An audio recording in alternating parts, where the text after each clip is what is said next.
slide down the slide, Kara. Like when I was there to write a profile for the Wall Street Journal, and I'm like, no, I'm not going to slide down your slide. And they're like, slide down, everyone does. I'm like, I didn't like it at 4, I don't like it at 40, and I'm not going to do it. They wanted it in the piece kind of thing, because we're childlike. Well, I was like, you're childish. I felt like Nostradamus. But I was like, what happens if Donald Trump loses the election? Here's what he's going to do. He's going to go to his followers online that he's already ginned up in a state of rage, because enragement equals engagement. And he's going to tell them in the real world to do something about it and claim fraud, because he's already starting with the fraudulent stuff, right? You could see him start it. And he's going to do that. And then they're actually going to stop the election. They're going to try at least to stop the election. I would rather have Ted Cruz make decisions about AI, because he's elected. That's insane to me. Here's why. He's elected by the people, and they regulate pharmacies, cars, they regulate planes, they regulate oil and gas. What they don't regulate is tech. Kara Swisher has spent decades as the most feared journalist in Silicon Valley, and she's been right about a lot of it. From calling out tech's unchecked power while Washington looked the other way, to warning about the industry's drift toward right-wing and manosphere politics, her predictions have a way of aging uncomfortably well. She's been a mentor to me. I went to her for advice when I decided to leave my job at the mainstream media and go independent. Now, with a brand new CNN series, Kara Swisher Wants to Live Forever, she's turning the same sharp eye on the longevity boom, separating real science from the Silicon Valley snake oil. I want to say we talked about Sam Altman before there was a Molotov cocktail thrown at his house and allegedly a gunshot fired outside his house. So definitely don't want any violence at Sam Altman's house. That said, we can still criticize the OpenAI CEO, as I do on this podcast. And we have a great discussion about her closeness to Sam and whether she came to his defense at his time of need when the board ousted him in a way that we disagreed about. Welcome to the Newcomer podcast, hosted by me, Eric Newcomer. I am the author of the Newcomer newsletter, which covers the business and people in the startups and venture capital industry. Check us out at newcomer.co. Thanks for listening.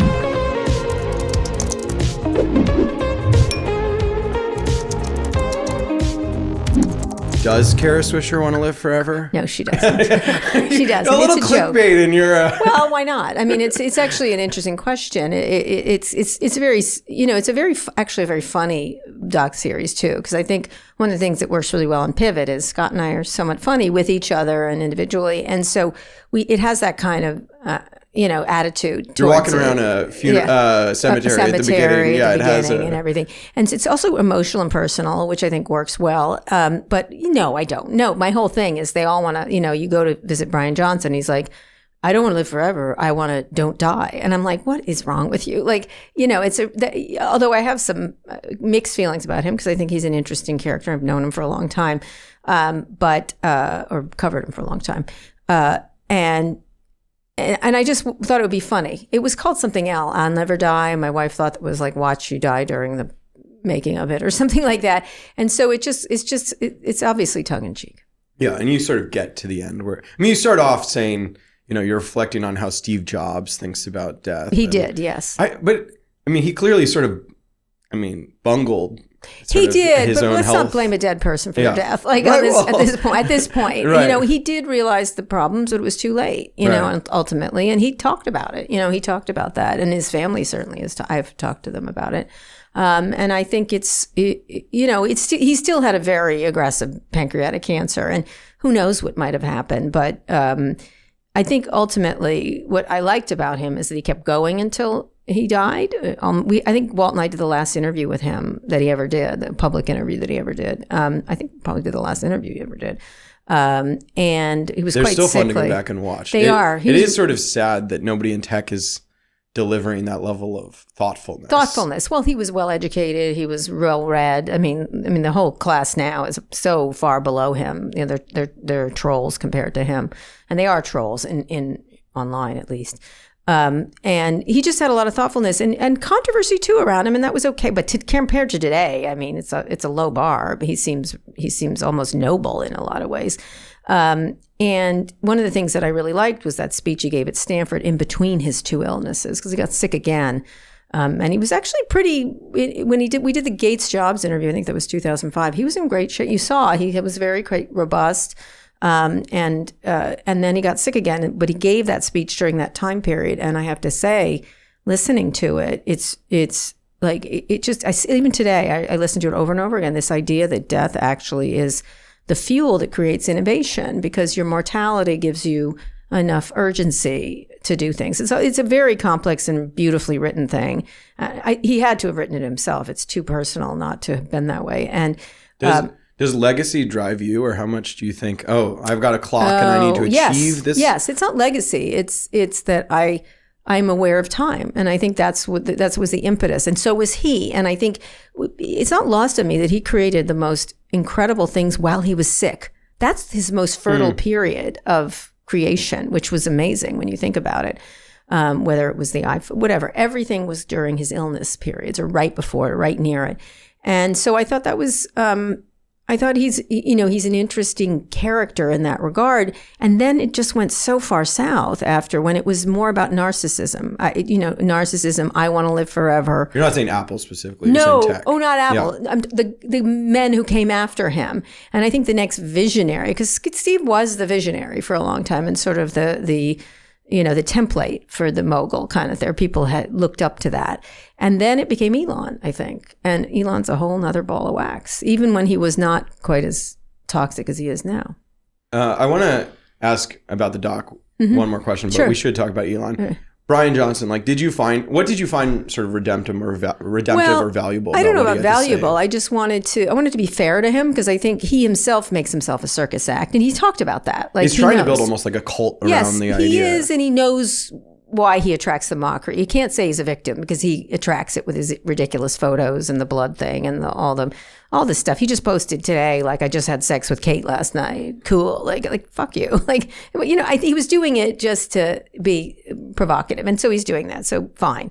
And what I found interesting, he appeared at one of the last code conferences when he wasn't this Bryan Johnson, talking about brain issues and cognitive issues and his own depression and AI. He was one of the first people in Silicon Valley who really had his arms around where AI was going after he'd sold his company. And then he reappeared as this, whatever this is. And so I have to say, I thought I was pretty fair to him. A lot of the recoveries are like, she gets him. I'm like, I don't. I let him speak. He gets himself, like that kind of thing. And I question things. But I think my point to him is that you're spending all this money when you could spend money on gold standard tests that would help the rest of us. If you really care about humanity's health, why are you just doing an experiment of one? Which tells us, he's like, oh, and then I'm sharing it. I'm like, your health doesn't matter to the rest of us. You're just one person. And so it doesn't give you any real data except about your erections. And that doesn't matter. It's not going to be replicated across the population. So it's sort of so narcissistic. Like, what are you doing it for? Because it isn't going to help lots of people. It isn't. And then you're selling supplements on top of it. And then T-shirts, and then gatherings. And so it's so far away from someone who actually wants to help people live longer and healthier. And so that's what offends me about it. Have you watched the Louis Theroux? Yes, I interviewed Louis just. Oh, great. Yeah, this week. I mean, in some ways what you're talking about has similarities, where it's this collision of sort of journalist culture with like influencer culture, and letting them sort of reveal themselves instead of. I don't think.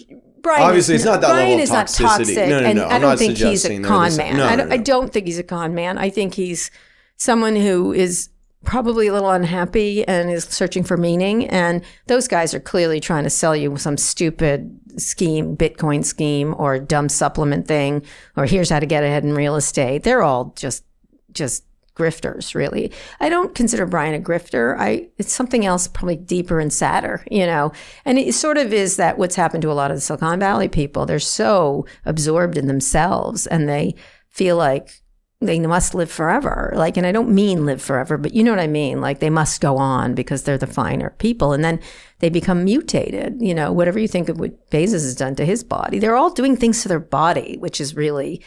and then they like, let's not talk about the body. I'm like, but look what you did. Like, we talk about women when they have a facelift, and then not them. And so I think this body changing physical changing is interesting to me. What did you make of Mark Andreessen sort of coming out against introspection? It's such nonsense. Are you kidding? You don't think he's even serious about it? Or? I think he says things just to be provocative. He's done that his whole life. He was like that when he was young. I met him when he was quite young, and he's always tries to be sort of the troublemaking jester in the room. You know what I mean? And so that's not a new, fresh thing. Remember the Indian thing he said? He always says something really. Well, I don't think he wanted that one. He really stepped in it.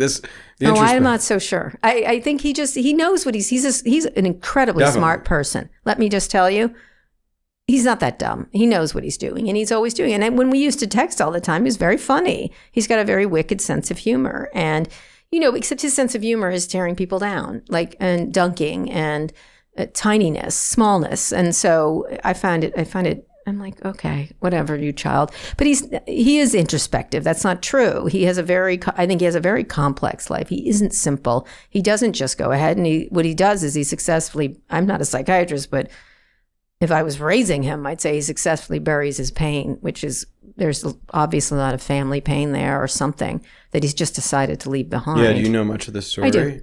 Yeah, I do. I think he doesn't talk to his family, as I recall. He's talked about it with me a long time ago. He may not recall it, but he doesn't, and he never explained why. And they don't know why. Not specifically about Mark Andreessen, but I do think a failure of how we live our public lives right now is that people can become characters without us having any sense of their family life, right? If you know someone offline, you'd be like, this person's respected in the community.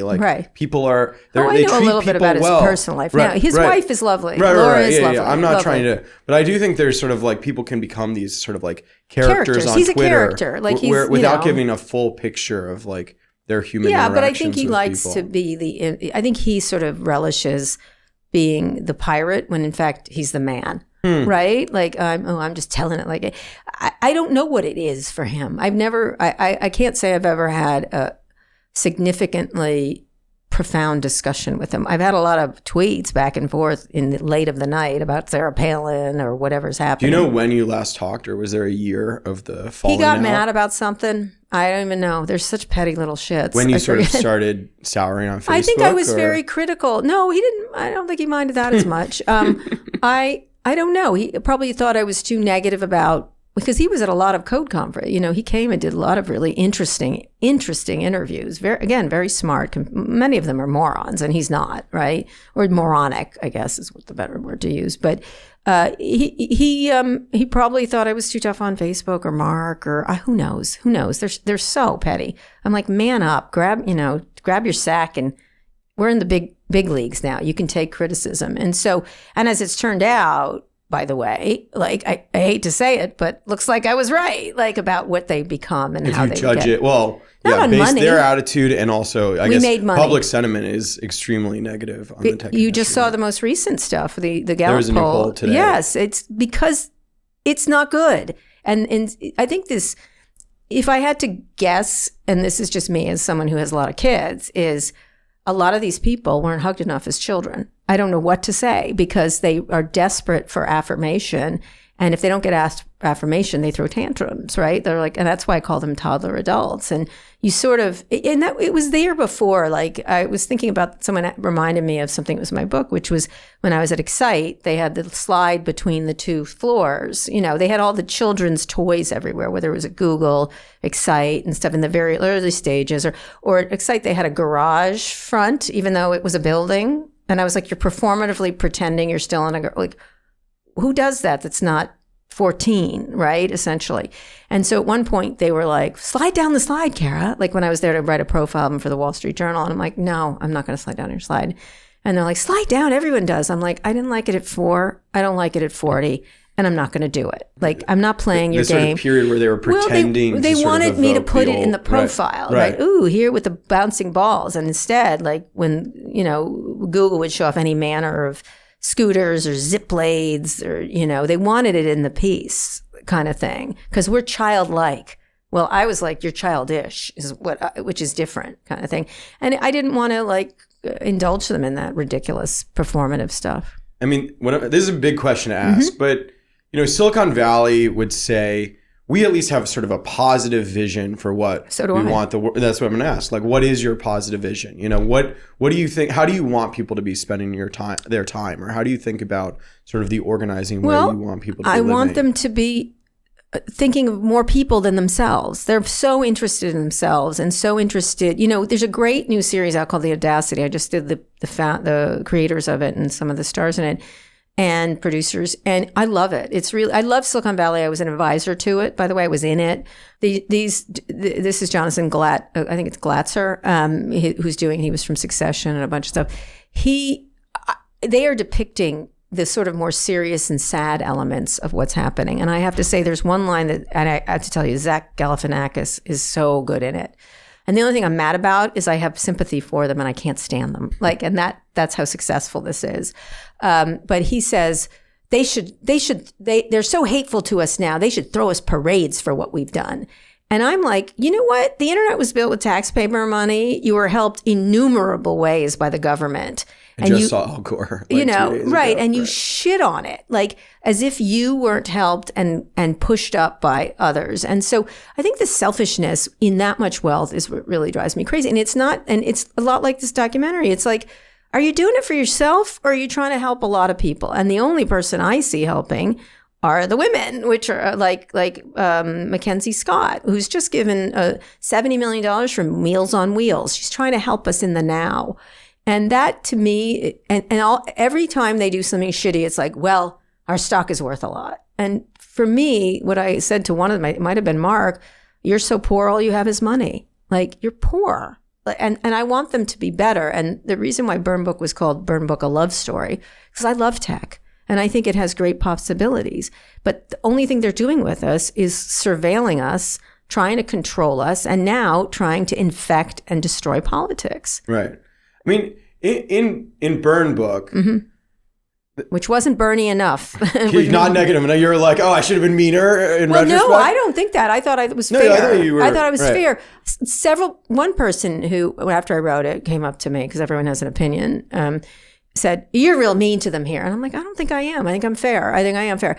And then the other day, the same person came up to me and goes, oof, looks like you weren't mean enough. Well, you can never I don't really give a fuck. It doesn't matter. But I was like, let's look at this. These are the people. It's not like they're a small section, like a hardware store in a small town. These people are affecting social. They're affecting politics. They're affecting communities. They're affecting health.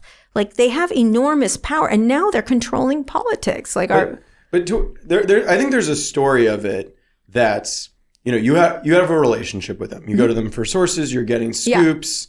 And sometimes you're like, this is morally objectionable. And there's a period of time reflecting what your sense of the public and sort of goodwill is. And they would be responsive to that. And then they make corrections. And so it's like, okay, tech exists in sort of this dialogue with the public. Then there's a period where the tech industry and the public sort of phase out of each other. And so you're saying, oh, the public thinks this and they don't seem to give a shit. And so you're more negative.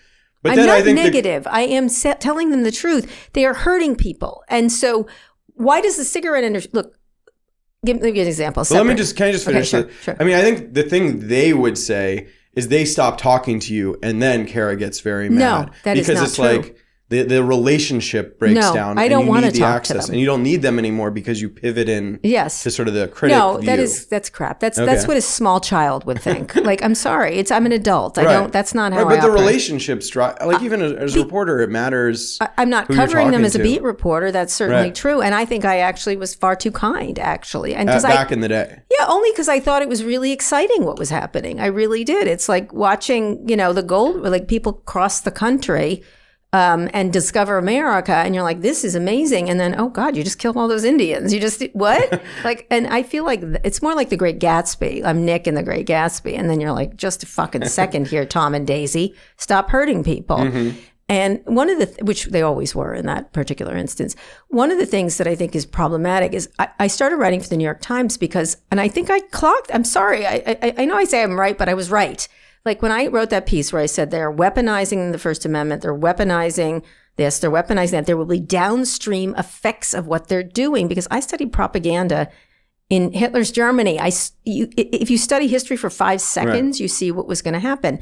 And there were 2 moments. One was this interview with Zuckerberg, not the sweating one, which was, I felt bad for him in that case. But when he said, Holocaust deniers don't mean to lie, and therefore I'm letting them do whatever they want on my platform. And I said, downstream anti-Semitic violence will explode. You understand? And then I'm like, he doesn't understand, except he's in charge of it, and none of us can do anything. But the irony of that particular incident was that Mark Zuckerberg was trying to take what he saw as a principled stand, which was, if I'm going to bite the bullet and say that we shouldn't moderate. I should bite the bullet on the thing that's most personal to me. Oh, that was a PR. That was a PR training. But it's, in some ways, it was it's bad tactics to bring up the Holocaust. Right. I think he went in. My sense is we were talking about Alex Jones. That's who we were first talking. Right. Which is a clear-cut case of someone breaking every rule of Facebook. Right. And instead, they're trying to squitch out of it. Don't have rules then. Don't, I think he was trying to please, and he was under Cheryl was pushing that more. And then he suddenly got to be a man and got to do his own thing.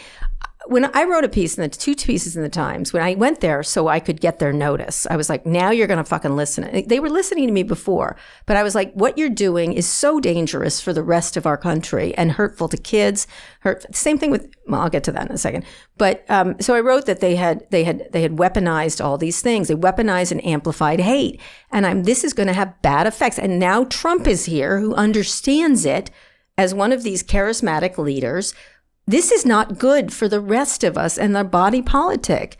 And there's all kinds of problems with the United States of America. I'm not saying that, but this sends us in a very dangerous direction. And they acted like they had no responsibility.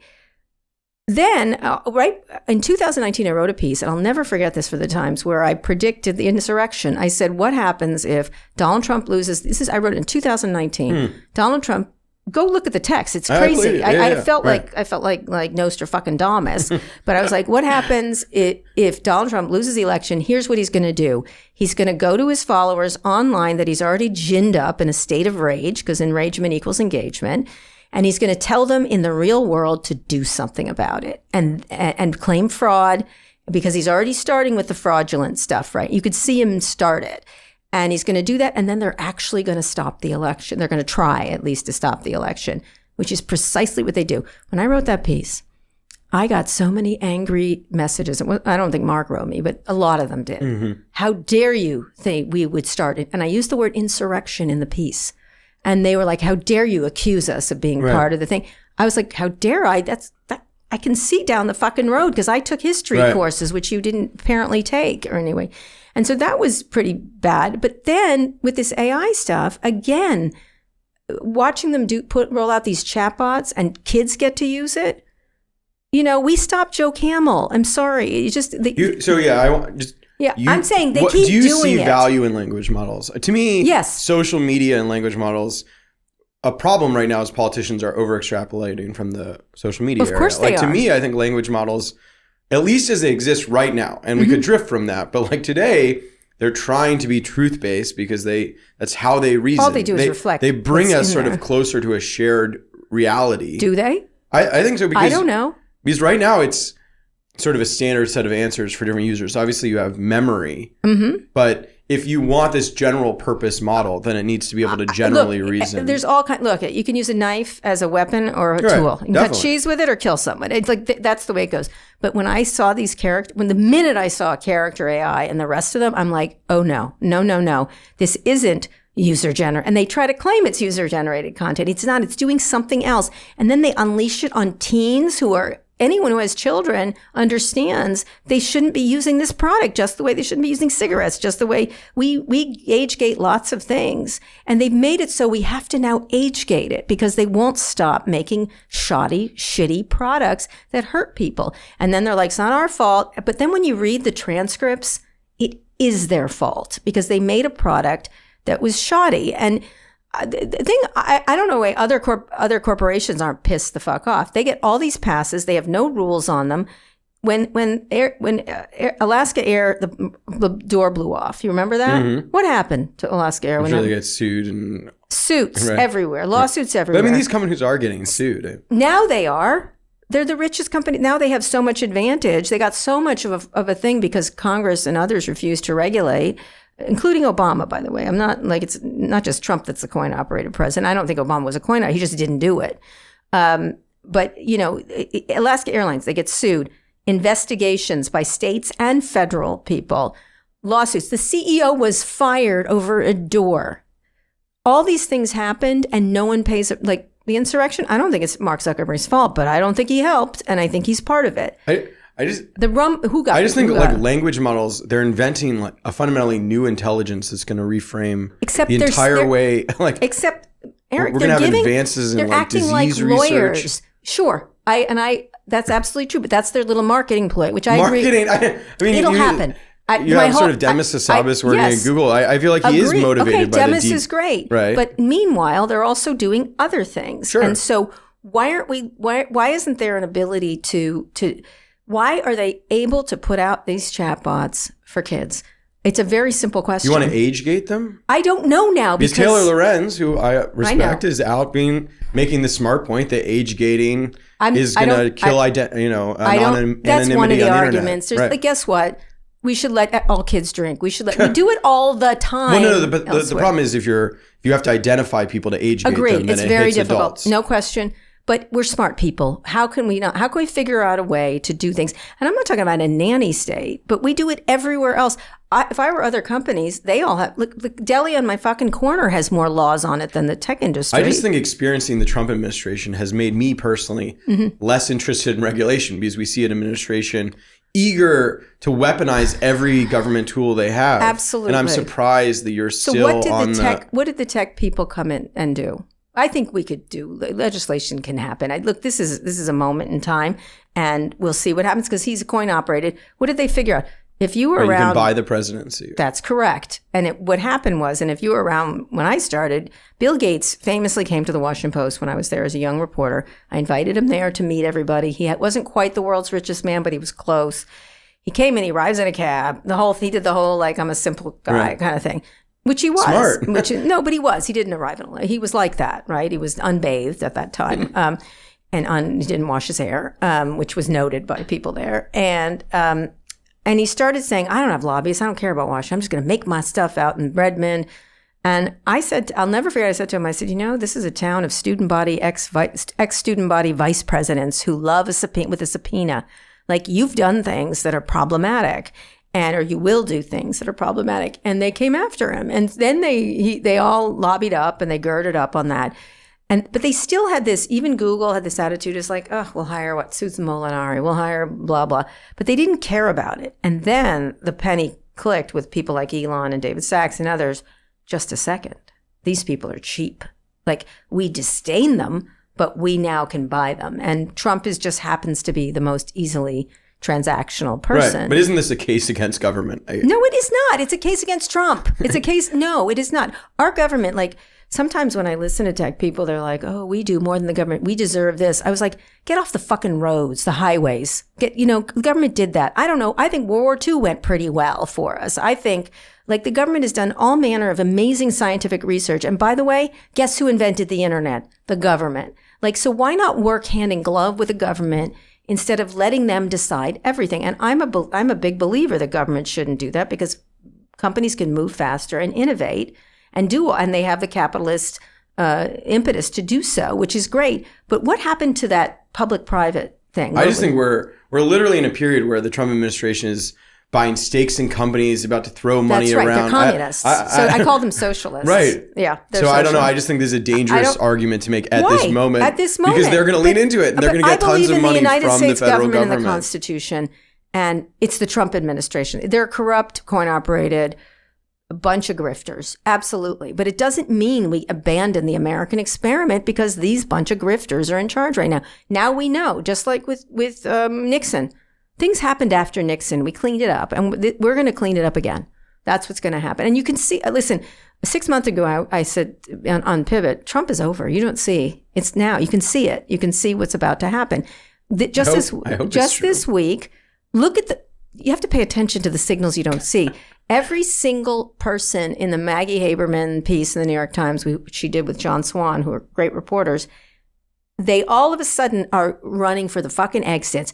I didn't want it. It was farcical, said, according to sources close to CIA head. Who do you think those sources? Come on, stop. Rubio was sort of quiet, and the person who really objected was J.D. Vance. Who do you think leaked that? Do you think it was J.D. Vance or his minions? Abso-fucking-lutely. They're all going like this. Yeah, but it's still a dangerous. I mean, obviously the Secretary of Defense is all in. He's going to be fired. It's a dangerous situation. He's going to be fired. You know why? Because I know Trump. I've paid attention to Trump and how he behaves. If you think he's a mob boss. He's not going to be left holding the fucking bag. They're trying to give him the bag right now, the rest of them, because they're smarter. Vito and Marco and Vito and the rest of them know what's about to happen. And the moron, who is Pete Hegseth, who is not a true believer, but he's got obviously a drinking problem, et cetera, and he's not very smart, is going to be holding the bag. I want to talk about Sam Altman. He's Little Nicky or whatever. Watch a mob movie and you'll understand what's about to happen here. I want to talk about Sam Altman. Obviously there was this great New Yorker profile on him. And he brought together a lot of stuff that a lot of other people had, You've done great reporting. Casey's done, a lot of people have done great reporting on the discomfort with Sam Altman. I still think it was a good piece. I loved it. Some of these beat reporters can be a little bit like, nothing's new, and I just think it's I've gotten past yes, that. It was. No, I have way. No. Ronan he's a friend of mine, so I'll say that he's exceptional at putting together and drawing the lines together, and I think he does that beautifully. And he obviously has won the Pulitzer Prize for the Weinstein stuff, but he's so smart, and he connects dots, and I think it's critically important to connect dots in these things because no one's following every up and down. So this is reductive, but is Sam a villain now in your mind after that piece? I think that's what's the takeaway. I don't. I think he's rubbed a lot of people the wrong. Although what am I like compared to Mark Andreessen? No, I think Mark Andreessen's a bigger villain. If I had to, if you wanted me to stack rank them, Peter Thiel's at the top of the villain group, but he's always. No, sometimes you're sympathetic to Thiel in the sense that he's been at it for the whole time. Here's what I value with him: he's always been conservative. He's not a Johnny come lately. He's always said, he and I did which is now lost to time, this amazing video where we argued about what the First Amendment meant, and she's smart. He's so smart, and the 14th Amendment, and. There's no, one of the things I like to do is, even if I don't like someone, if they're really smart, I can't pretend like you're dumb. He's not dumb. He's quite an interesting thinker. And a lot of it is vile, but it's also, remember when Ruth Ginsburg and Scalia used to argue with each other? I'm obviously on the Ginsburg side, but there's no questioning Scalia was brilliant. Right. Amy Coney Barrett seems pretty fucking smart. I don't agree with her on a lot of things. You can see it when you read her writing, you're like, oh, okay, this is the smart law professor. Which is honestly part of what infuriates me about tech's current political attitudes. Because, Twitter, if Twitter is a representation of what they want, it's, cat turd and all these like idiotic accounts. And they act like they can't tell what's smart and what's dumb, who's thoughtful and who's not. Well, they're just morons. Try to use the word moron more. And it really bothers people. I'm like, you're a moron. And they're like, oh, that's not an argument. I go, it's not. I just think you're a moron. And actually, but I will say Thiel is smart. And I've read all his books. I understand where he's going. I just don't agree with him. And that's different. And so the problem is they all figured out that trolling and being kind of ridiculous was the way to go, rather than actually have a really good debate. And certain people you can have a big debate about. I had Tom Tillis on the other day on my podcast. Very smart with dude. Sam, I mean, part of what we're saying is Peter Thiel has like a point of view that's somewhat thoughtful. Sam, it does feel like ambition rules everything. Isn't that the most dangerous thing you could be, where you're always just chasing power? Well, is that something fresh and new for you? No, ambitious young men who want things? I mean, I don't know. That's been my experience for everybody. I think what's the problem with Sam is a chameleon, and I met him when he was 19. I think. Right. I mean, Sam. To put it more directly, is sort of the, were you too close, or he's moderating you for the book tour. He did. Like there is a certain, your relationship with him colors your friends. Point of view. You say that though. You like friend is like a word you just don't use friends. For tech people. You're not my friend, but I mean I like you. But no, I mean you're like especially with this line of questioning. No, not at all. No, I get that I'm too close to them. I was too close to Elon. I'm close to them, but I'm not sort of like playing that it doesn't influence like who I spend time with or not. In the group of people that includes Mark Andreessen and Elon, Sam is better. I'm sorry. He lies to people. Big fucking news. Isn't that the thing as a reporter? As a reporter, that offends me the most. Really? I mean, the lying, because it's just so hard as a reporter to navigate. We depend on people telling the my truth. line is anti-humanity. So everyone has their things. People lie to me. I don't know. What are you kidding? Newsflash at 11. I've had so many people lie to me over the years.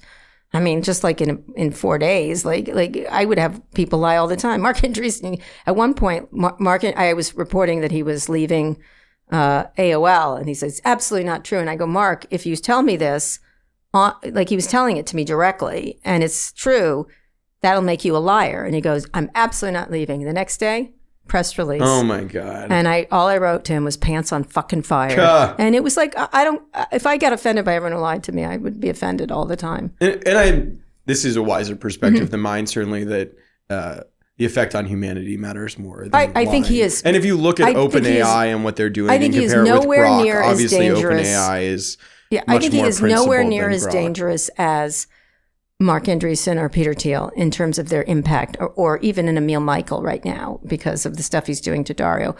And I don't think anyone, see, the problem is everyone's become a hero or a villain, and it's much more complex. I'll tell you what I don't like about Sam is he's very clearly, he tells people what they want to hear, which is a pleaser. And at the same time, it seems that it's more manipulative than anything else. It's morphed into manipulation, right? But he's been a pleaser his whole life, I can tell you that. It's not a great strategy, honestly. It's not. And then his lack of interest in safety, I think, is a real thing. I think he wants to jam shit through, and he absolutely does. And he also wants to, I think he tells people different things, which is what a pleaser does. And I'm not letting him off the hook by that, but he's in charge of a very important company and therefore should have a little bit more fucking responsibility about what he's doing and maybe, sack up and be a better man, that kind of thing. Like, and a lot of people have, look, Mark Cuban was such a jerk when I met him, and I really enjoy, he's evolved. Someone like Evan Spiegel's another person who was such a jerk. Being a little bit of a jerk never bothered me as much. They can have a little swagger. I honestly don't care. They're not my friends. And what I think it is that it's more, I have hopes for some of them, because they have such responsibility, right? They have such enormous responsibility. But look at someone like Tim Cook, who I like quite a lot, right? Have had a relatively cordial relationship over the years. Think he's done amazing things from a shareholder's perspective. At the same time, the minute he did the Melania thing, or called him like a Quisling, the statues, it's Quisling. A part of me thinks he's taking it for the team, like he's leaving, so let him take all the fucking flack for that. At the same time, he's absolutely tarnished his reputation. I still like him. I'm disappointed in him. This question is going to be the most woe is me, small potatoes thing. But don't you think saying tech bros all the time just is so dismissive? Yes, there are lots of people in the industry, but many of them are building fairly morally neutral. And I'm not referring to them.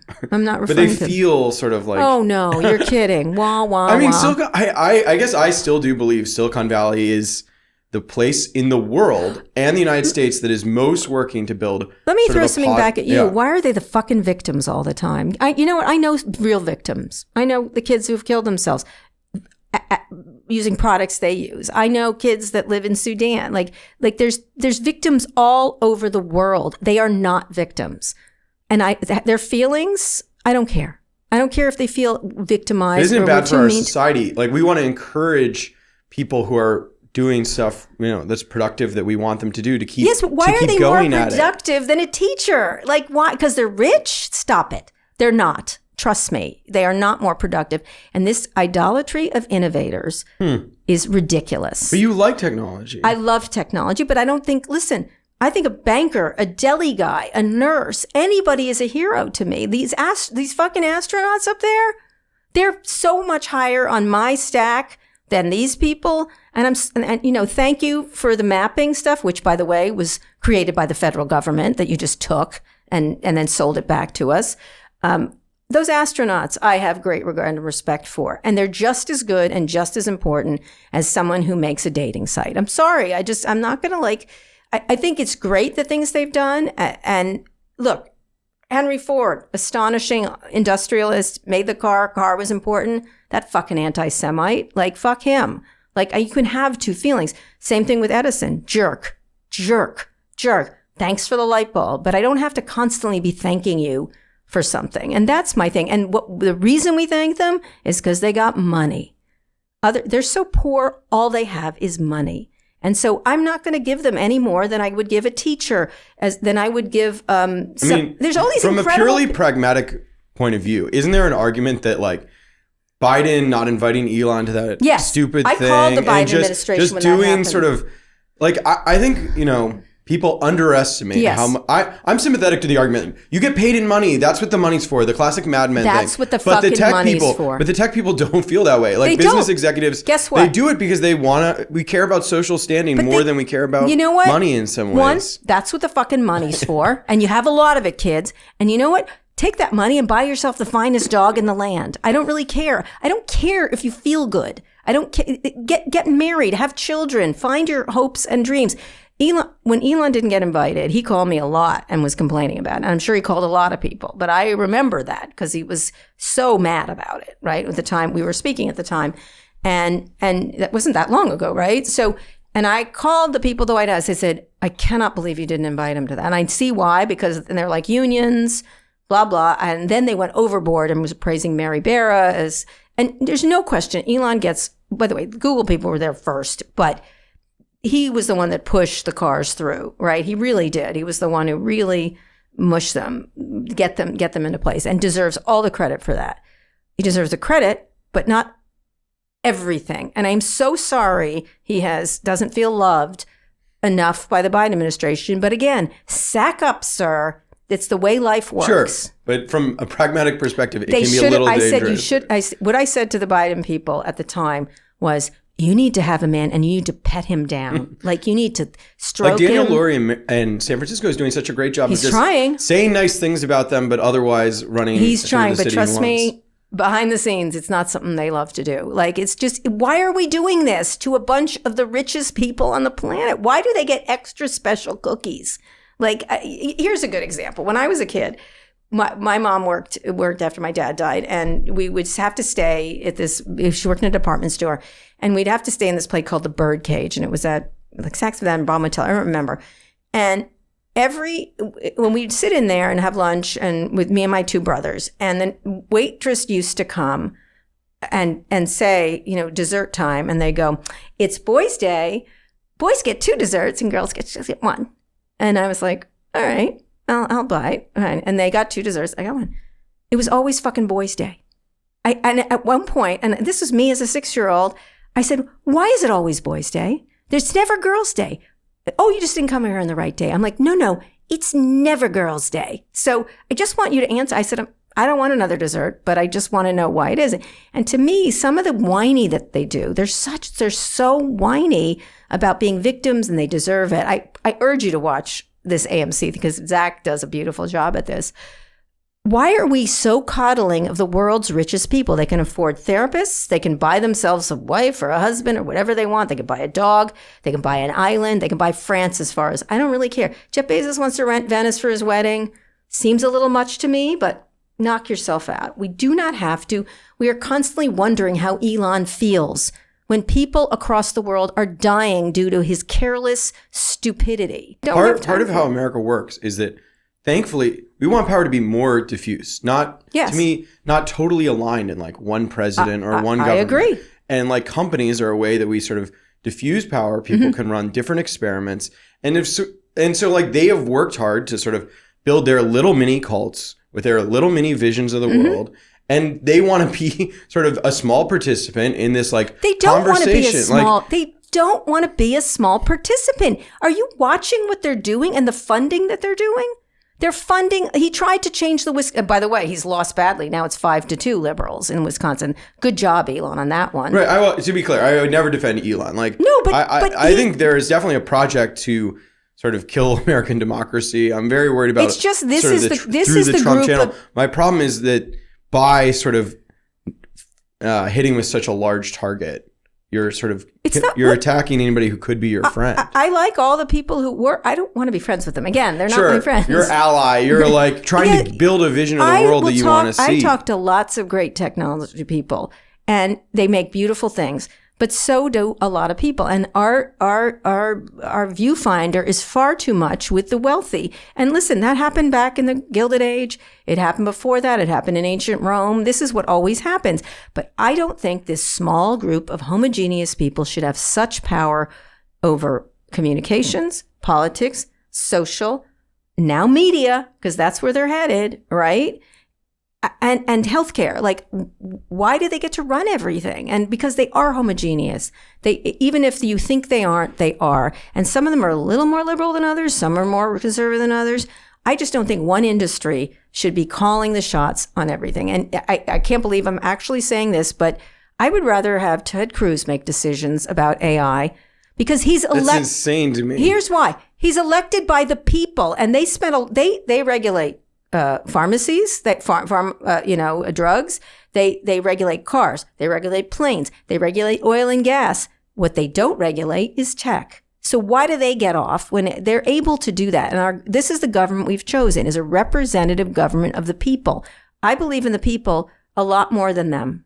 The people are the consumers who can choose one tech product. We don't have a or choice. Another. Stop they it, can Eric, spend their time on one thing, or they can spend their time on something else. It's a monopolistic system. Stop it. It's not true. I mean, they can read my Substack. They can go on Twitter. They choose how they spend their time. Right now, Facebook dominates. So years ago, I did an interview with Ben Horowitz, and I was talking about investing. The antitrust fight has largely been like a disaster. It's now because we haven't changed the antitrust laws in 100 years because everything is different. We've got to think about listen, I'm not a big proponent of big regulation, but there's none, like zero regulation. So why can't we do the basic stuff? We haven't passed a privacy bill. Why does all my stuff get to be used and abused by them? Why do I have to trade away my privacy and not have control over stuff? Right. I mean, Mamdani is doing, I think, literally this week, sort of like one-click unsubscribe. There are lots of things I'm sure we would agree on that we should do. Right. Yeah. But see, the thing is, they get all the advance. They are born on third base right now, and they think they've hit a home run. And I have nothing but regard for all kinds of inventors, back to Ben Franklin. I love a Ben Franklin. But nobody envisioned that they should decide on everything. And I can't stand Ted Cruz, but he's elected by the people of Texas. He's a now he gets bought and paid for by them, of course, but why can't our representatives decide, even if we move slower, even if that is how democracy works. They hate democracy.